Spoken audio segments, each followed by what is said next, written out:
የሀገር ውስጥ ባለሀብቶችን በተለይ አምራች ኢንዱስትሪውን ከማገዝ አንጻር አዲስ ስትራቴጂ ይኖራችሁ ይሆን የሚል ነው። ከዛም ባለፈ ደግሞ ከሰብአዊ መብት አያያዝ ጋር ተያይዞ የእርሶ እንግዲህ የዛሬ ዓመት አካባቢ ወደ ስልጣን ከመጡ አንስቶ ከፍተኛ ተቀባይነት ነበሩት።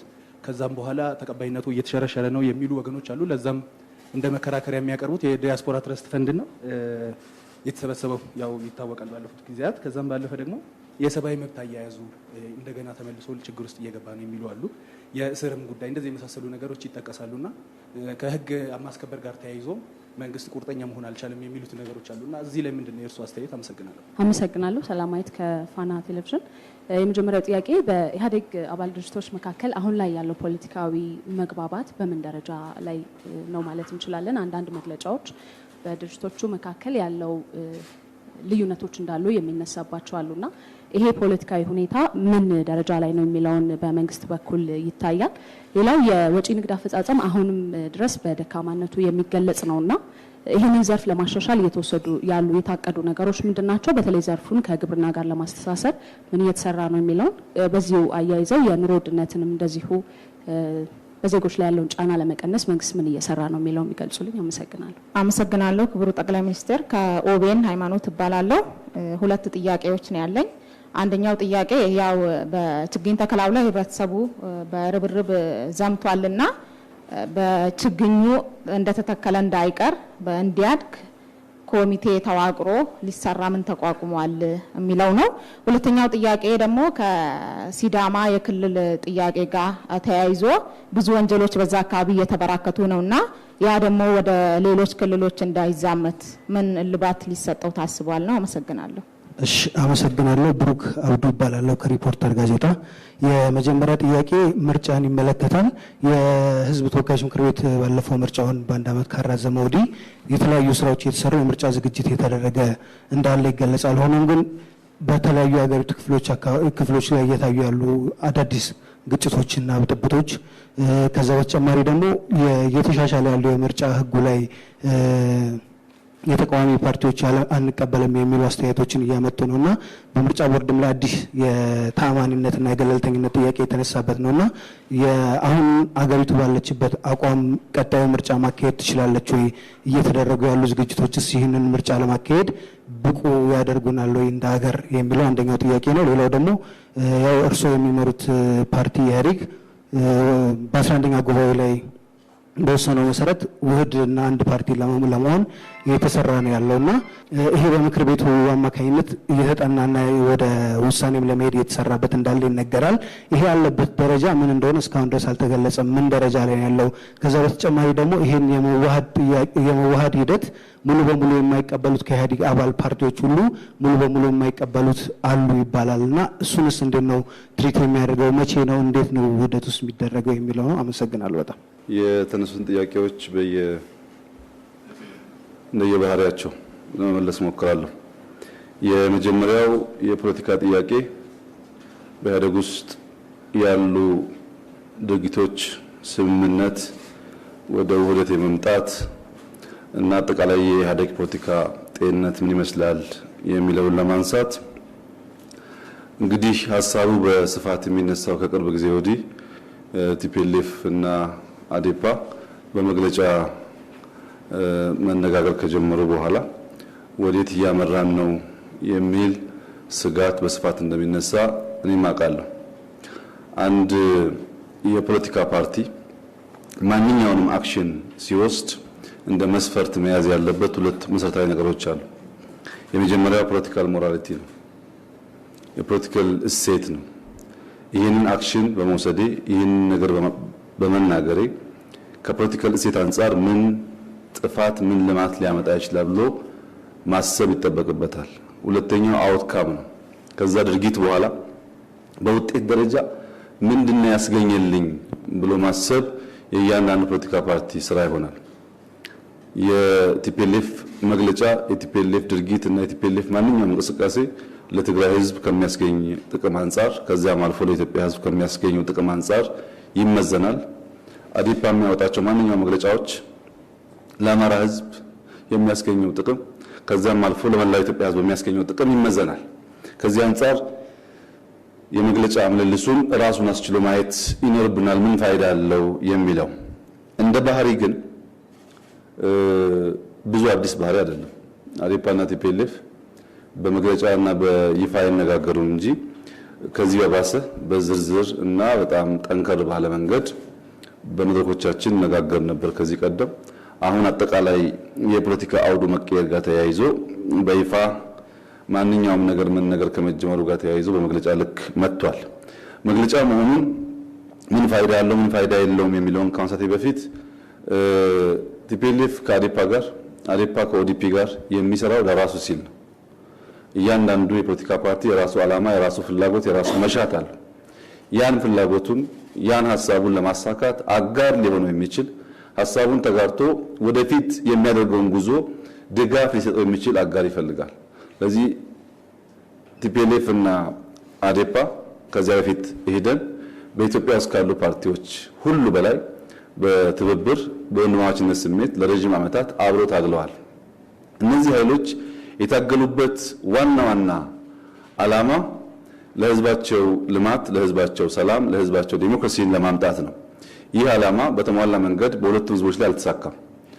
ዓላማቸው እስካልተሳካ ድረስ ዓላማቸው በጉዞ በስኬት ሂደት ላይ እስካለ ድረስ ተጨማሪ የጋራ ጥረት ማድረግ ይኖርባቸዋል።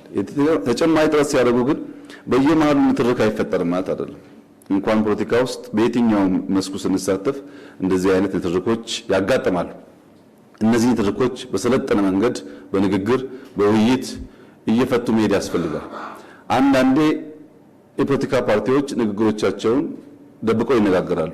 ለህዝብ ይገለጥ ቅድም ባነሳሁት ክራይቴሪያ እምብዛም ጥቅም የሌለው እንደሆነ አንዳንዴ አቋሞቻቸውን ህዝባቸውን ለማሰለፍ ለማስከተል ግልጽ ያደርጋሉ። የቲፒኤልኤፍ እና የአዴፓ ምርጫ ስንመለከት በዚያ መንገድ ባይሆን ይመረጥ ነበር የሚል ሐሳብ ብዙዎች ያነሳሉ። እኔም እስማማለሁ። ከዛ የተሻለ የመነጋገሪያ መድረኮች ነበሯቸው። ቢናገሩም ግን እንደዚህ አይነት ንግግር ሲጀምርም ብዙ መደንገጥ አያስፈልግም። ፖለቲካ ጥይት እስከሌለበት ድረስ ለንግግር ክፍት ስለሆነ ማንም ሰው የሚሰማውን አንስቶ እንዲገልጥ እንዲናገር መፍቀድ ያስፈልጋል። ትልቁ ችግር ግን የኛ መካከለኛ እኛ ነገሮችን የምናይበት እይታና ነገሮችን ለመፍታት የምንጥርበት መንገድ መስተካከል ይፈልጋል። አንድ መግለጫ አንድ ፓርቲ ሲያወጣ ሌላኛው መልስ ሲሰጥ አብዛኛው የፖለቲካ ሰው ያን ሁኔታ የሚተነትንበት መንገድ መካከለኛ የሆነና ሚዛን የጠበቀ አይደለም።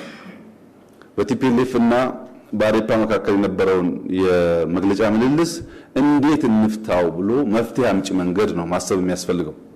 ለዚህ ከሁለቱ ፓርቲ ውጭ ያሉ በተለይ የኢህአዴግ እህት ድርጅቶች የኢህአዴግ ራሱና አጋር ድርጅቶች የሚጠበቅባቸው አንድ ወሳኝ ስራ አለ። ለሁለቱ ፓርቲዎች ፎረም ፈጥሮ ሐሳቦቻቸውን በተለመደው ዲሞክራሲያዊ መንገድ እንዲያንሸራሽሩና እያንዳንዱ ግለሰብ ወይም ቡድን የታየውን ጥፋት ሂስ ማቅረብ እንዲችል የራሱንም ሂስ ማውረድ እንዲችል እድል መፍጠር ነው። ይህንን ካደረግን ይበልጥ መቀራረቡ መደማመጡ እየተፈጠረ ይሄዳል። ይህንን ማድረግ ሲሳንን ደግሞ ጉዳዩ እየተካረረ ይሄዳል። ለዚህ ጥሩ ምሳሌ የሚሆነው አንድ ብርቱ አባት 3 ልጆች ያሉት ብርቱ አባት በድንገት ይሞታል። በድንገት ሲሞት 3ቱ ልጆች ቀድሞ ስላልነገራቸው የነበረውን ሀብት ማን እንደሚወርስ ማን ሀብቱ እንደሚያስቀጥል ከፍተኛ ሽኩቻ ሲፈጠር አባት ብልህ ነበርና ቀድሞ ኑዛዜ ጽፎ ነው ያለፈው። የጻፈው ኑዛዜ ያለውን ሀብት 1/2 ወይም ግማሹን የመጀመሪያው ልጁ እንዲወስድ፣ ካለው ሀብት 1/3 ሁለተኛ ልጁ እንዲወስድ፣ ካለው ሀብት 1/9 ደግሞ ሶስተኛ ልጁ እንዲወስድ ነው። አጠቃላይ ይህ ግለሰብ የነበረው ሀብት 17 ግመሎች ነበሩ። 17 ግመሎች 1/2 አይመቹም። እንደምታውቁት 8ም 9ም መሆን አይችሉም። ለ1/3 አይመቹም። ለ1/9 አይመቹም። ለ1/2 ሲሆኑ 8 ተኩል ይሆናሉ። ለ1/3 ሲሆኑ 5 ተኩል ይሆናሉ። ለ1/9 ሲሆኑ ደግሞ 1 ተኩል በላይ ይሆናሉ። ሙሉ ግመል ማግኘት አይቻልም። በቤተሰብ ውስጥ ከፍተኛ ንትርክ፣ ጭቅጭቅ፣ ምናልባትም መፍትሄ ካላገኘ ወንድማማችን የሚያጋድል ችግር ሲያጋጥም ወደ አካባቢያቸው ወዳለ ብልህ ሰው ይሄዳሉ። ይህ ብልህ ሰው ጥያቄያቸውን ካደመጠ በኋላ 17ቱን ግመሎች እንዲያመጡለት ይመክራቸዋል። 17ቱን ግመሎች ካመጡለት በኋላ የራሱን አንድ ግመል ጨምሮ ሰጣቸው። 18 ግመል ካደረገ በኋላ በቅድሙ ንዛዜ መሰረት ለመጀመሪያው ልጅ 1/2ኛውን 9ኙን ግመል ሰጠው። ለሁለተኛው ልጅ በንዛዜ መሰረት 1/3ኛውን 6 ግመል ሰጠው። ለሶስተኛው ልጅ በንዛዜ መሰረት 1/9ኛውን 2 ግመል ሰጠው። ሶስቱ ሰዎች የመጀመሪያው 9 ቀጥሎ ያለው 6 የመጨረሻ 2 ሲወስዱ 17 ግመሎቻቸውን ይዘው ሄዱ። አንድ ቀድሞ የሰጣቸውን ግመል ለራሱ አስቀረ። በዚህ መንገድ መፍትሄ መካከለኛ ነገር ፈልገን ችግር መፍታት ከቻል በፓርቲዎች መካከል በህዝቦች መካከል ያሉ ጉዳዮች እየተፈቱ የሚሄዱ ይሆናል። መካከለኛ ሚዛን ስንስት ግን ቅራኔ የተካረረ ስለሚሄድ በዚህ አግባብ ኢህአዴግ ይፈታዋል የሚል እምነት ነው ያለን። ከዚሁ ጋር ተያይዞ የፓርቲ ውህደትን በሚመለከት ቀደም ሲል ሲገለጥ እንደነበረው ለረጅም ጊዜ ጥናት ሲጠና ቆይቷል። በቅርቡም ሰፋፊ ውይይቶች ስናደርግበት ቆይተናል። የውህደቱ ጉዳይ መቼ ይሁን እንዴት ይሁን በምን አግባብ ይሁን የሚል ጥያቄ ከማንሳት ውጪ በሁሉም ፓርቲዎች ውህደት አያስፈልግም የሚል አቋም እስካሁን አልተንጸባረቀም። እስካሁን ያለው የሚነሱ ሾዎች አሉ፣ ቀድመን ማድረግ የሚገባን ስራዎች አሉ ብሎ የሚያነሱ ግለሰቦች አሉ። ያና ይሄ ቢደረግ ብለው ሐሳብ የሚሰነዘሩ ሰዎች አሉ። ውህደት አያስፈልግም የሚሉ ግን የሉ። ኢትዮጵያ አሁን ባለችበት ሁኔታ ኢህአዴግ አሁን ባለበት ሁኔታ ራሱን አድሶ ራሱን አዘጋጅቶ በአዳዲስ ሐሳቦች ራሱን አስታጥቆ የነበረውን ችግር ቀንሶ ወደፊት ለመሄድ የፓርቲ ውህደት በጣም አስፈላጊ ነው። ይሄም ይከናወናል የሚል ሙሉ እምነት ነው ያለኝ። ይሁን እንጂ የፓርቲ ውህደት የጥቂት ግለሰቦች ወይም ፓርቲዎች ፍላጎት ሳይሆን የሁሉንም ፓርቲዎች ሐሳብና ፍላጎት ማካተት ማግባባት ስላለበት ሰፋፊ ውይይቶች እናደርጋለን። በተለመደው መንገድ ይህንንም ቻሌንጅ አልፈን አንድ ውህድ ኢትዮጵያን ወደ ብልጽግና የሚወስድ ኢትዮጵያን ወደ ሰላም የሚወስድ የሚያሸጋግራት ፓርቲ ይዋሃዳል፣ ይፈጠራል የሚል ሙሉ እምነት አለኝ።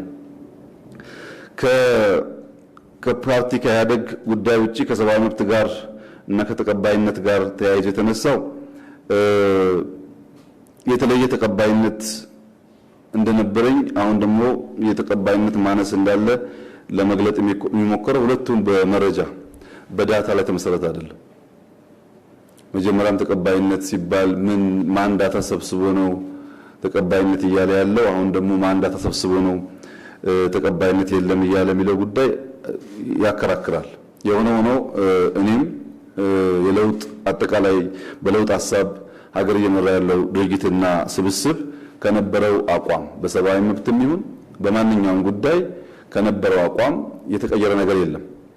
የዲያስፖራ ትረስት ፈንድ ጋር ተያይዞ ለመጣው ዲያስፖራዎች ማድረግ የሚችሉትን አድርገዋል። ከዛ በላይ ማድረግ ይችሉ ነበር ያልነበረ የሚለውም ብዙ ዕውቀት የለኝም። መዋጮ ከጥቂት ወራት በፊት ነው እየቀዘቀዘ የመጣው። ምናልባት ከፖለቲካ ሁኔታ ጋር ተያይዞ ከሆነ መጀመሪያውኑ እኔን ከመደገፍ ጋር መያያዝ የለበትም፣ እኔን ከመቃወም ጋር መያያዝ የለበትም።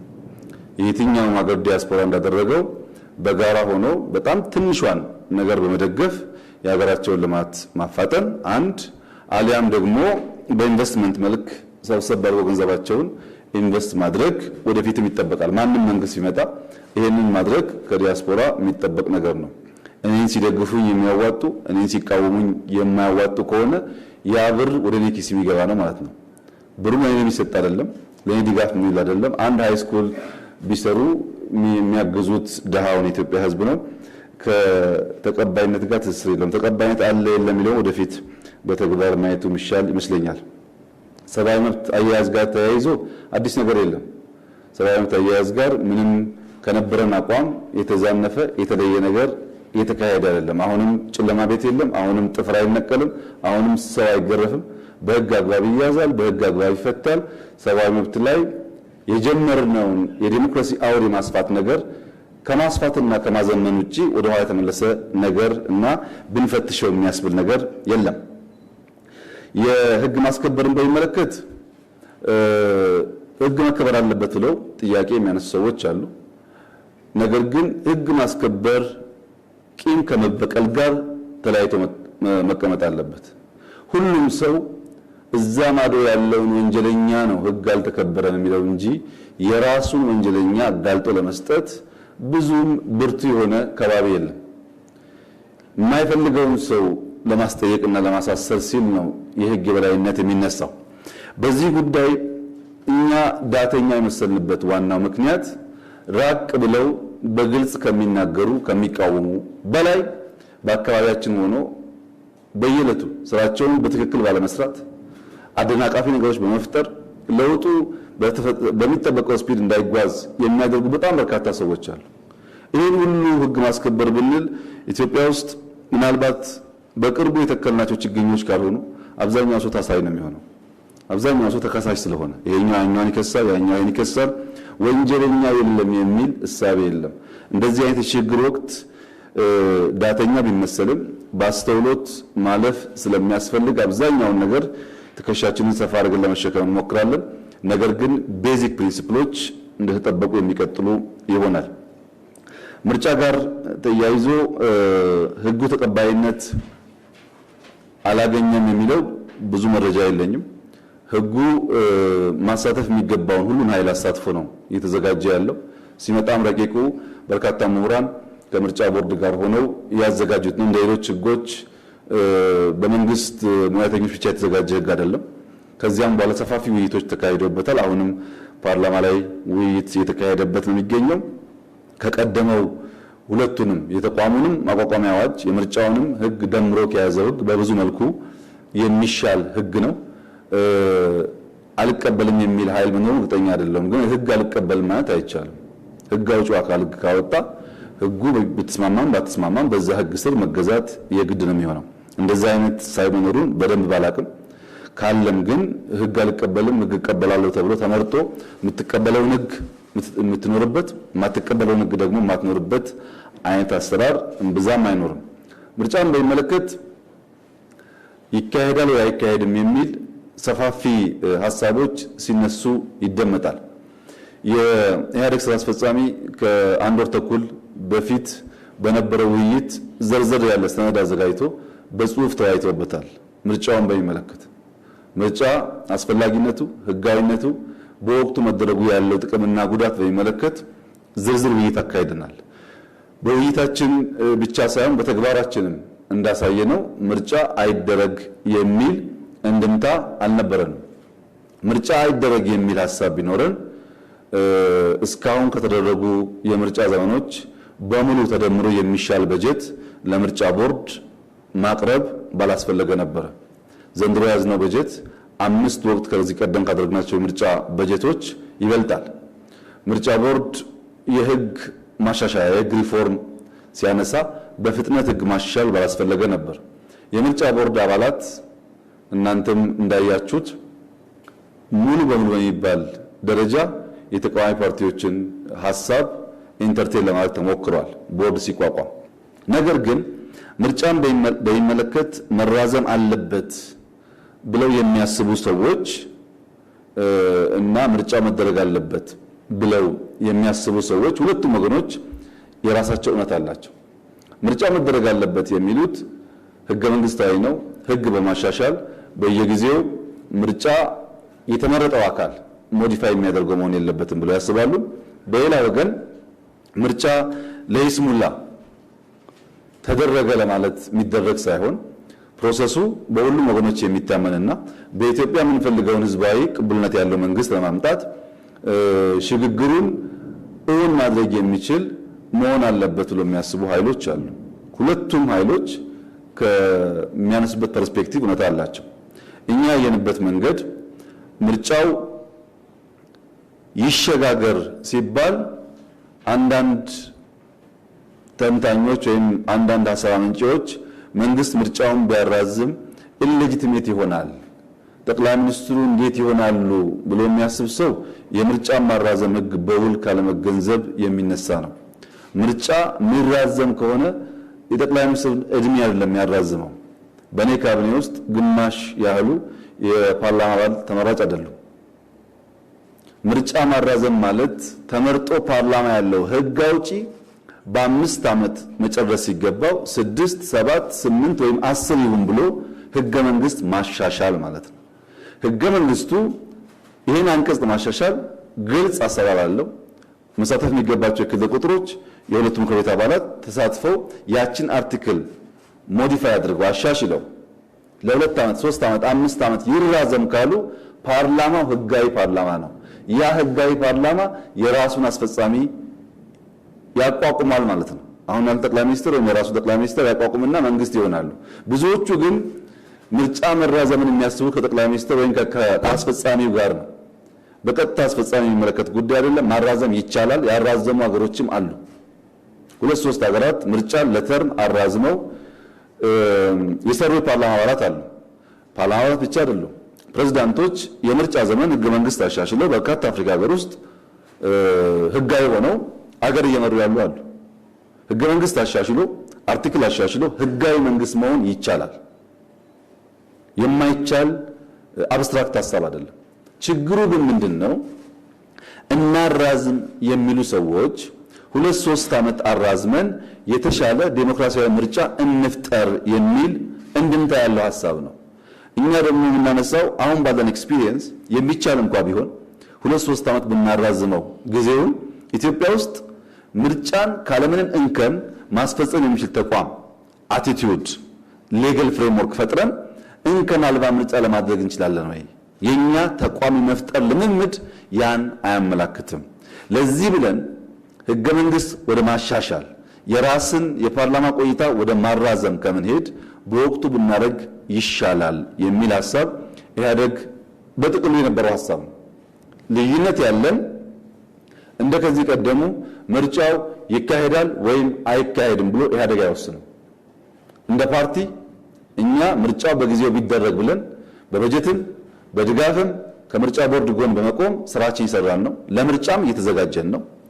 ነገር ግን የተለያየ ሐሳብ ያላቸው ፓርቲዎች በምርጫ ቦርድ በጋራ በጥምር በምንገናኝበት መድረክ አጀንዳው ተይዞ ሐሳቡ ኢንተርቴን መደረግ አለበት። ያ ከሆነ ፕሮሰሱን ውጤቱንም ያሳምረዋል።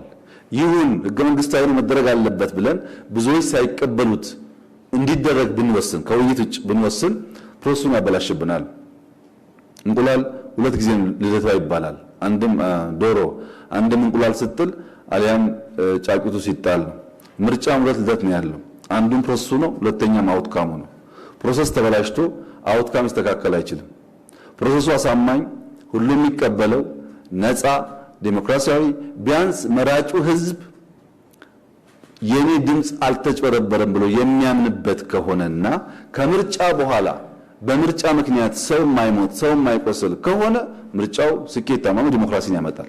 ነገር ግን ምርጫን ለማድረግ እንደ ደንብ እንደ ባህል ወስደን በየአምስት ዓመቱ እያደረግን ከዚያ በኋላ ግን ችግር የሚያጋጥም ከሆነ ጠቃሚ ስላልሆነ ውይይት ያስፈልጋል የሚል ሐሳብ ከመያዛችን ውጪ ምርጫ አይደረግም የሚል አቋም የለም። ምርጫ ለማድረግም የኢትዮጵያ ህዝብ ከወሰነ የሚሳነው ነገር አለ ብለን አንገምትም። ዋናው የህዝብ ውሳኔ ነው። ያስፈልጋል ላድርግ ብሎ ከወሰነ ህዝቡ ማድረግ ይችላል። ከፖለቲካ ወጣ ስንል ኢኮኖሚን በሚመለከት የዘንድሮ የውጭ ምንዛሪ ፍላጎትን በተመለከተ ያው ሁላችሁም እንደምታውቁት እስካሁን ከነበረው የተሻለ የውጭ ምንዛሪ ዘንድሮ መጥቷል። ያም ማድረግ ባንችል ኖሮ ማክሮ ኢኮኖሚክ ኢምባላንሱ ማስተካከል ያስቸግር ነበር። ከመጣው የውጭ ምንዛሪ ውስጥ አብዛኛው ለፕራይቬት ሴክተር የዋለ ነው። ለሀገር ውስጥም ለውጭም ፕራይቬት ሴክተር የዋለ ነው። በንጽጽር አምና ከነበረው በእጅጉ የተሻለ ነው። የውጭ ምንዛሪ ፍላጎት ከፍተኛ በመሆኑ በኢምፖርት ከምናስገባው 5-6 እጥፍ ያደገ በመሆኑ የሰዎችን ፍላጎት ሙሉ በሙሉ ሊመልስ አይችልም። ነገር ግን በንጽጽር አምና አቻምና ከነበረው በቁጥርም በአቀራረብም የበለጠ ነው። ለምሳሌ ከዚህ ቀደም አብዛኛውን የውጭ ምንዛሪ ለመንግስት ምናው የነበረውን አሁን ለግሉ ሴክተር ሰጥተናል። በቁጥርም ከፍተኛ ነው። በዚህ ዓመት እያሻሻል ነው ከሄድን ኢኮኖሚያችን ላይ ኢምፓክት ሊያመጣ ይችላል የሚል ሐሳብ አለን። የሲዳማን በሚመለከት የተፈጠረ ሁኔታና እዛ አካባቢ ያለው ችግር በሚመለከት ለተነሳው ጥያቄ ያው የሲዳማ ጉዳይ ክልል እንሁን የሚል ሐሳብ ለረጅም ጊዜ ሲነሳ የቆየ ነው። በተለይ ጎልቶ የወጣው ከለውጡ በኋላ ቢሆንም ከዚህ ቀደምም በተለያየ አጋጣሚ ይሄ ጥያቄ ይነሳል። ይህን ጥያቄ በሶስት መንገድ ማየት ጥሩ ነው። አንደኛው ፖለቲካል ጥያቄ መብት ነው። ማንም ህዝብ እንደ ህዝብ ተደራጅቶ ራሴን በራሴ ማስተዳደር እፈልጋለሁ ብሎ ህገ መንግስቱ ያስቀመጣቸውን ክራይቴሪያዎች እስካሟላ ድረስ ፖለቲካዊ መብቱን መጠየቅ መብቱ ነው፣ ኤክሰርሳይዝ ማድረግን ይኖርበታል። ነገር ግን ፖለቲካዊ ጥያቄ ሙሉ በሙሉ ችግሩን አይፈታውም። ሌጋል ጉዳይ አለ። ጥያቄ የሚቀርብለት ተቋም አለ፣ አካል አለ። ያን ለማስፈጸም የሚያስችል ቁመና መያዙን ማረጋገጥ ያስፈልጋል። ለምሳሌ ለምርጫ ቦርድ ቀርቦ ምርጫ ቦርድ ይህንን ጉዳይ ለማስፈጸም የሚችልበት አቋም ላይ አልነበረም። ሁላችሁም እንደምታውቁት ከሊቀመንበሯ በስተቀረ የምርጫ ቦርድ አባላት ከጥቂት ሳምንታት ምናልባት አንድ ወር ተኩል ገደማ ነው የተሟሉት።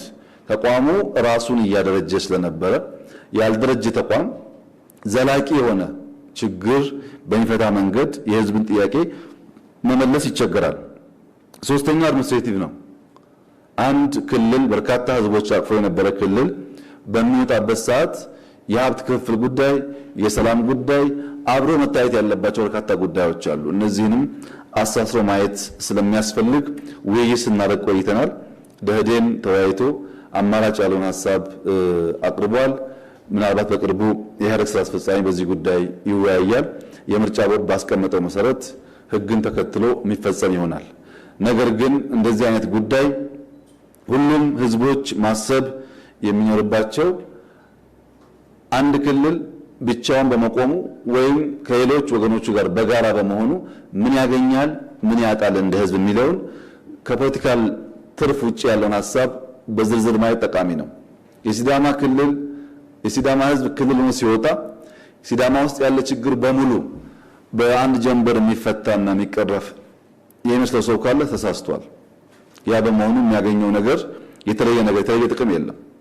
የተለየ ጥቅም ያለው ቋንቋዬ፣ ባህሌ፣ ማንነቴ የሚል ነው ከፖለቲካል ራይት አንጻር የሚታየው። አሁን ባለው የደቡብ አሰፋፈር ደግሞ የትኛውም ዞን ቋንቋውን፣ ባህሉን፣ ማንነቱን ያከብራል። በሲዳማም እንደዚሁ እስካሁን በነበረው ሁኔታ በሲዳማ ዞን ውስጥ በራስ ቋንቋ መጠቀም፣ የራስ ባህልን ማሳደግ የተከለከለ ጉዳይ አልነበረም። የሆነ ሆኖ የህዝብ ጥያቄ ከሆነና ህዝቦች በትክክል የሚያምኑበት መሆናቸውን በድምጻቸው ካረጋገጡ ህግን ተከትሎ የሚፈጸም ይሆናል። ችግኝ ተከላን በሚመለከት ችግኝ ተከላው በመጀመሪያ ደረጃ ኢትዮጵያ በርካታ የደን ሽፋን የነበራት ከጊዜ ወደ ጊዜ ያ ደን እየተመናመነ የመጣባት ሀገር ናት። እዚህ አዲስ አበባ እንኳን ከ15 20 በፊት የነበራችሁ ሰዎች እንደምታስታውሱት ጧት አዲስ አበባ ስንነሳ ጉም ማየት፣ ጤዛ ማየት የተለመደ ነበር። አሁን ጉምና ጤዛ ማየትም ከተሞች አካባቢ ብርቅ እየሆነ መጥቷል። ምክንያቱም የአየር ጸባዩ በከፍተኛ ደረጃ ተጠቅቷል። ይሄን ለመቀየር ኢትዮጵያውያን ተባብረው በ2 3 4 ዓመት ውስጥ ይሄን ታሪክ መቀየር ያስፈልጋል የሚል ውሳኔ በመንግስት ታስቧል። የታሰበበት ምክንያት ችግኝ በመተከሉ ሀብታሞች ጥሩ ኦክሲጅን የሚተነፍሱና ለድሃ የሚከለከል አይደለም። ችግኝ ሲተከል ዝናብ የዘነበ እንደሆነ አርሶ አደር ይጠቀማል። ዝናብ የዘነበና ግድቦቻችን የሞሉ እንደሆነ የፈረቃ መብራት ይቀራል። ዝናብ የዘነበ እንደሆነና የአየር ጸባይ ተገማሽ ባልሆነ መንገድ የማይቀያየር ከሆነ በረሃብ የሚጠቃ ሰው አይኖርም ማለት ነው። ካልዘነበ ግን ዘንድሮ እንዳጋጠመን ግድብ ይቀንሳል፣ መብራት ፈረቃ ይሆናል። ያኔ ጄኔሬተር ያላቸው ሰዎች ይጠቀሙናል፣ ድሃው ግን ይጎዳል። እርሻውም እንደዚሁ። ችግኝ መትከላችን ሁላችንም የሚጠቅም ነገር ነው። እንደ ሀገር ይጠቅማል፣ እንደ አህጉር ይጠቅማል፣ እንደ ዓለም ጥሩ ልምምድ ነው። ከተፈጥሮ ጋር ተስማምተን ተግባብተን መኖር ስላለብን። ነገር ግን መትከል ግብ መሆን የለበትም። የተከልነውን መንከባከብ መጠበቅ ይኖርብናል። የነበረው ናሽናል ኮሚቴ አንደኛ የተከልናቸውን ከዚህ ቀደም ከነበረው ልምምድ በተሻለ ማብቀል፣ መንከባከብ እንዲችል ስራውን እንዲቀጥል ተደርጓል። ሁለተኛ ለሚቀጥሉ ዓመትም ሰፊ ዝግጅት ተደርጎ ተጨማሪ ስራዎች እንዲሰሩ ከወዲሁ ስራ ጀምረናል። አምናም ቀደም ብለን የጀመርነው ዘንድሮም ቀደም ብለን በመጀመር ይሄ ጉዳይ ባህል የሆነ ከሄደ ኢትዮጵያን ግሪን ማድረግ ይቻላል። አሁን እንደምታዩት አዲስ አበባ ውስጥ ዛፎች የሚታዩ ከሆነ በሰው ግቢ የሚታዩ ናቸው። ከሰው ግቢ ውጪ ብዙ አይታይምና ፓርኮች እያሰፋን ከግቢ ውጪ ያሉ ቦታዎች ዛፍ እየተከልን ከሄድን ሁላችንም በጋራ የሚጠቅመን ሐሳብ ይሆናል። ከችግኝ በፊት ዳቦ ፋብሪካ ይቀድማል፣ ከችግኝ በፊት ፋብሪካ ቢተከል ይሻላል፣ ከችግኝ በፊት ፎቅ ቢሰራ ይሻላል የሚሉ ሰዎች አሉ። ከምንኖርባት ፕላኔት በፊት ምንም አያስፈልግም። ፕላኔቷ ካለች ፎቁ ይሰራል፣ ፕላኔቷ ካለች ፋብሪካ ይሰራል። ፋብሪካውን ሰርተን ፋብሪካው የምትሸከመው ፕላኔት የተዛባችን የጠፋች እንደሆነ ያ ሁሉ ይበላሻል እና ትርፋማ የሚያደርገው የተለየ አካል እንዳለ አስቦ አቃቂር ማውጣት ሳይሆን ልክ እንዳሳየን በተባበረ ክንድ ማስቀጠል ይኖርብናል። ይሄን መንግስት ተቋማዊ በሆነ መንገድ ይሰራበታል። በዚህ አጋጣሚ የኢትዮጵያ ሕዝብ ለመላው ዓለም አስተማሪ በሆነ መንገድ በአንድ ድምፅ በመደመር እሳቤ የችግኝ ተከላውን አስደማሚ በሆነ መንገድ ለመፈጸሙ ከዚህ ቀደም ያመሰገንኩ ቢሆንም አሁንም በተጨማሪ ማመስገን እፈልጋለሁ። ስፔሲፊካሊ ደግሞ የሚዲያ ተቋማት ከሌላው ስራዎቻችሁ በተለየ በጣም ፈጠራ የታከለበትና ይህንን ትልም እንዲሳካ የሚያደርጉ ድንቅ ስራዎች ሰርታችኋል። የሚዲያ ተቋማት በተለየ መንገድ አርቲስቶች ሙሽራ ሆነው ችግኝ ለመትከል የወጡ አካል ጉዳተኛ ሆነው ችግኝ ለመትከል የወጡ ሰዎችን በድጋሚ ማመስገን እፈልጋለሁ። ይህ ጀግንነት፣ ይህ ብቃት በሌሎች አውዶች መደገም ከቻሉ የኢትዮጵያን ብልጽግና ማረጋገጥ የሚያስችል መሰረት ይሆናል የሚል እምነት አለኝ። አመሰግናለሁ።